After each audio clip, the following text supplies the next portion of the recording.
నా పేరు నాగిరెడ్డి సత్యనారాయణ అండి, వెలిచేరు ఆత్రేయపురం మండలం, కొత్తపేట నియోజకవర్గం. మాది ఎమ్మెల్యే బండారు సత్యానందరావు గారు. సార్ ఇప్పుడు మీరు ఏమేమి పదవులు చేపట్టారు సార్? నేను గతంలో కోఆపరేటివ్ బ్యాంక్ డైరెక్టర్గా చేశానండి, మామూలుగా కార్యకర్తగా చేశాను. ఇప్పుడు పిఎస్సిఎస్ చైర్మన్గా ఎమ్మెల్యే గారు 3 మెన్ కమిటీలో నాకు చైర్మన్ ఇచ్చారండి. సార్ ఇప్పుడు మరి గత ప్రభుత్వ పాలనలో ఒక కార్యకర్తగా మీరు ఎలాంటి కష్ట నష్టాలు ఎదుర్కొన్నారు? కార్యకర్త అంటే వాళ్ళు అన్నీ దౌర్జన్యాలు చేసేవారండి. ఏ పని చేసినా వాళ్ళు లాభాల గురించే చేసేవారు, ప్రజలకు ఉపయోగపడే పని ఏది చేసేవారు కాదు. ఓకే, మీరు వాటిని ఎలా ఎదుర్కొన్నారు? మేము ప్రతిపక్షంగా వాటిని ఎదుర్కొన్నామండి. వాళ్ళు చేసేది తప్పుగా చెప్పేవాళ్ళం. సార్ మరి కూటమి ప్రభుత్వం అభివృద్ధి ధ్యేయంగా ఈ రాష్ట్ర అభివృద్ధి గురించి, ఇక్కడ ప్రజల సంక్షేమం గురించి ఏర్పడింది పవన్ కళ్యాణ్ గారి సహకారంతో, చంద్రబాబు నాయుడు గారి సహకారంతో. మరి ఇప్పుడు ఆ దిశగా ప్రభుత్వం ఏం పనిచేస్తుంది? ఇక్కడ రోడ్లు వేస్తున్నారండి, డ్రైనేజీ కడుతున్నారు. మనకి పెన్షన్లో కరెక్ట్గా 1వ తారీఖున ఉదయం 6 గంటలకి పెన్షన్లు పంపిణీ జరుగుతుందండి. మంచి కార్యక్రమం గొప్పగా జరుగుతుంది అది. అండ్ ఇంకా పెన్షన్లు, కొత్త పెన్షన్ల గురించి కోరుతున్నారు జనం. అది కూడా త్వరలో మరి గవర్నమెంట్ రిలీజ్ చేస్తుందని అనుకుంటున్నామండి. సార్ ఇప్పుడు మరి మెయిన్ ప్రజలకు కావాల్సింది త్రాగునీరు, కరెంటు, రోడ్లు, డ్రైనేజీలు, ఇవి వసతులు కావాలి. మీ గ్రామంలో ఇంకా సమస్యలు ఏమున్నాయి? మాకు ఇంకా డ్రైనేజీ సమస్య ఉన్నది సార్. రోడ్లు కూడా చాలా వరకు రోడ్లు అయిపోయినాయండి. డ్రైనేజీ సమస్య, కరెంటు కొంచెం ఎక్కువగా ఉంది. సార్ మీ ఎమ్మెల్యే గారు ఎలా పనిచేస్తున్నారు? మరి కార్యకర్తలకి, ప్రజలకి ఏ విధంగా అందుబాటులో ఉంటున్నారు? మా ఎమ్మెల్యే గారు ఎప్పుడు కూడా కార్యకర్తలకు అందుబాటులో ఉంటారండి. అభివృద్ధి కార్యక్రమాలు కూడా చాలా గొప్పగా చేస్తున్నారు. ఏది అడిగినా కానీ ఎన్నో 1 నెల 2 నెలల్లో చేస్తారు. మరి ఎలా ఉంది సార్ కార్యకర్తగా, మీరు ఒక సీనియర్ పార్టీ నాయకులుగా ప్రస్తుతం ప్రభుత్వ పాలన ఎలా ఉంది? ప్రభుత్వ పాలన చాలా బాగుందండి. రాను రోజుల్లో కూడా బాగుంటుందని ఆశిస్తున్నాం. అంటే ఎలా బాగుంది?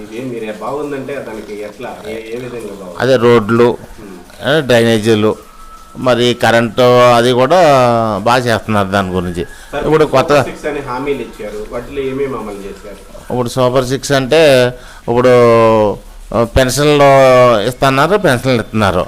ఇప్పుడు అలాగే రేషన్ కార్డులు ఇస్తా అన్నారు, అవి కూడా ఇస్తున్నారు. మరి అన్నీ కూడా ఉచిత బస్సు, ఆర్టీసీ ప్రయాణం అది కూడా అమలు చేశారు అండి.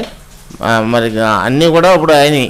ఇప్పుడు మరి రైతులకి అన్నదాత సుఖీభవ అది కూడా వేసారు. ఇలాగ అన్నీ చంద్రబాబు నాయుడు గారు ఇచ్చిన హామీలన్నీ కూడా అమలు జరిగినాయి. ఇప్పుడు ఆడవాళ్ళకి సంవత్సరానికి 3 గ్యాస్ సిలిండర్ ఇచ్చారు. తల్లికి 100 ఇంట్లో ఎంతమందికి ఉంటే అంతమందికి పడ్డాయి. ఇప్పుడు ప్రభుత్వం ఇచ్చిన హామీలన్నీ కూడా అమలు జరుగుతున్నాయండి. ఓకే సార్, ఇప్పుడు మీరు కొంతమంది మళ్ళీ జగన్ వస్తాడు అని ఒక ప్రచారం చేస్తూ ఉన్నారు. మరి వాస్తవ పరిస్థితులు ఏంటి? వాళ్ళ ప్రతిపక్షంలో ఉండి ఏదో ఆ మాత్రం లేకపోతే రేపొద్దున్న ఒక్కడు కూడా మిగలడండి. అలాగా అని ఏదో ఒకళ్ళిద్దరు సంతృప్తి పడుతున్నారు అంతే తప్ప అది వాళ్ళు రావడం అనేది కలండి. ఈ మన టీడీపీ, ఈ జనసేన కలిసి ఉన్నంత కాలం వైఎస్ఆర్సీపీ రాదండి మన ఆంధ్రప్రదేశ్లో. ఓకే సార్, మరి గ్రామాలలో మరి జనసేన, టీడీపీ కూటమి నాయకుల మధ్య ఐకమత్యం ఎలా ఉంది? మరి ఈ పదవుల దగ్గర ఏమైనా అభిప్రాయ భేదాలు ఉన్నాయా? ఏమీ లేదండి. ఎమ్మెల్యే గారు జనసేన ఇద్దరు కలిసి కూర్చుని ఏ ఊరికి ఏది ఇవ్వాలో జనసేన ఉన్న కాడ అలాగా సర్దుబాటు చేసి ఇస్తున్నారండి. చేత ఈ టీడీపీకి, జనసేనకి ఇబ్బందులు ఏమీ లేవండి, ఐకమత్యంగానే ఉంటున్నామండి. అయితే మరి ప్రతిపక్షాలు ఈ పవన్ కళ్యాణ్, చంద్రబాబు విడిపోతే బాగుండు, నెక్స్ట్ ఎలక్షన్స్ నాటికి విడిపోతే బాగుండు ఎదురు చూస్తున్నారు. అవునండి, పరిస్థితులు ఎలా ఉన్నాయి? వాళ్ళు కానీ వీళ్ళిద్దరికి తెలిసండి విడిపోతే మళ్ళీ జగన్ వస్తాడని. వీళ్ళిద్దరూ ఇద్దరు గమనించారండి. అటు పవన్ కళ్యాణ్, చంద్రబాబు నాయుడు కూడా ఇద్దరు గమనించారు. మన ఇద్దరం ఎవరికాడు పోటీ చేస్తే మళ్ళీ జగన్ అది రావటం కూడా ఖాయమండి. వీళ్ళిద్దరూ కానీ ఇండివిజువల్గా పోటీ చేస్తే మళ్ళీ జగన్ వస్తాడు, అందులో సందేహం లేదండి. వీళ్ళిద్దరూ కలిసి ఉన్నంతసేపు వైఎస్ఆర్సీపీ ఉండదండి. సార్ ఇప్పుడు మరి కార్యకర్తలుగా ఇంకా మీ యొక్క సమస్యలు ఏమున్నాయి? మీరు మన చంద్రబాబు నాయుడు గారికి, ప్రభుత్వానికి మీరు మీ ఇచ్చే సలహా సూచనలు ఏంటి? అంటే ఇప్పుడు ప్రజల్లో కోరుకునేది ఏంటంటే ప్రతి వాళ్ళు రేషన్ కార్డులు ఈ పెన్షన్లు అడుగుతున్నారండి. మేము మామూలుగా ఊర్లో ఈ సుపరిపాలన దీనికి చేశానండి. అందరూ కూడా ఇళ్ల స్థలాల్లో ఒకటి అడుగుతున్నారు. ఇది వరకు జగన్లో ఇళ్ల స్థలాల్లో వేరే చోట ఇచ్చారండి. ఇప్పుడు ఇక్కడ ఉండేవాళ్ళు వేరే చోట వెళ్ళరు కదండి, ఇక్కడే కావాలని ఎక్కువ అడుగుతున్నారు. అక్కడికి ఇచ్చారు కానీ ఎవరు వెళ్తలేదు. ఏ కాగితాలు ఇచ్చారు కానీ ఎవరికి పలానా చోట ఇచ్చామని కానీ లేదండి. అసలు మీకు ఇక్కడ పలానా వద్దురబర్లో సైట్ ఇచ్చామని అన్నారు తప్పండి, ఆ కాగితం ఇచ్చారు తప్ప సైట్ ఎక్కడ ఉందో తెలియదు. ఇది వరకు అయితే మన టీడీపీ గవర్నమెంట్లో అయితే ఏ ఊరికి ఆ ఊరిలోనే ఇచ్చేవారండి ఇళ్ల స్థలాల్లో. ఇప్పుడు అలా అందరూ కూడా ఇళ్ల స్థలాలు కావాలని చూస్తున్నారండి. అదొకటి మెయిన్ ప్రజల కోరికండి అది. ఓకే సార్, ఇప్పుడు ఇంకా గ్రామాలలో మీ గ్రామంలో ప్రధానంగా సమస్యలు ఏముంది? డ్రైనేజీ సమస్య ఒకటి బాగా ఎక్కువగా ఉందండి. డ్రైనేజీ సమస్య ఎక్కువగా ఉంది సార్. మరి ప్రజలు పవన్ కళ్యాణ్ గారికి చంద్రబాబు నాయుడు గారికి ఓట్లు వేసింది అభివృద్ధి గురించి, ఈయన వస్తే రాష్ట్రం అభివృద్ధి బాగుంటుంది అని చెప్పి, మరి ఆ దిశగా మీరు ఏం చేస్తున్నారు?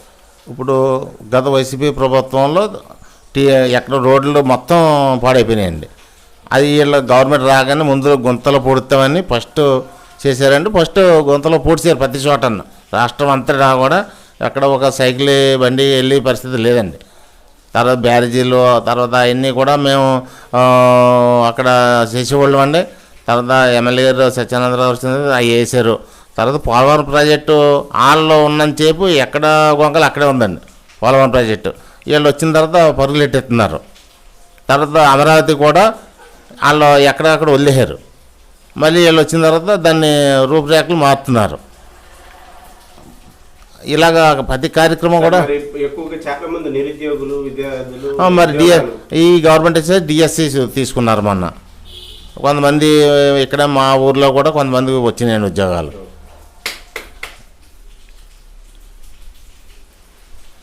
ఇలాగ చేసుకుంటూ అభివృద్ధి కార్యక్రమాలు వెళ్తామని ఇంకొక సంవత్సరం ఆగితే అనుకున్న కార్యక్రమాలన్నీ కూడా ప్రజలకి అన్ని అవసరాలు తీరుతారు. Thank you sir. Vinayaka Chavithi సందర్భంగా ప్రజలకి నాయకులకి శుభాకాంక్షలు. 2వ తారీఖున పవన్ కళ్యాణ్ పుట్టినరోజుకి ఊరు గ్రామం తరపున అందరి తరపున శుభాకాంక్షలు.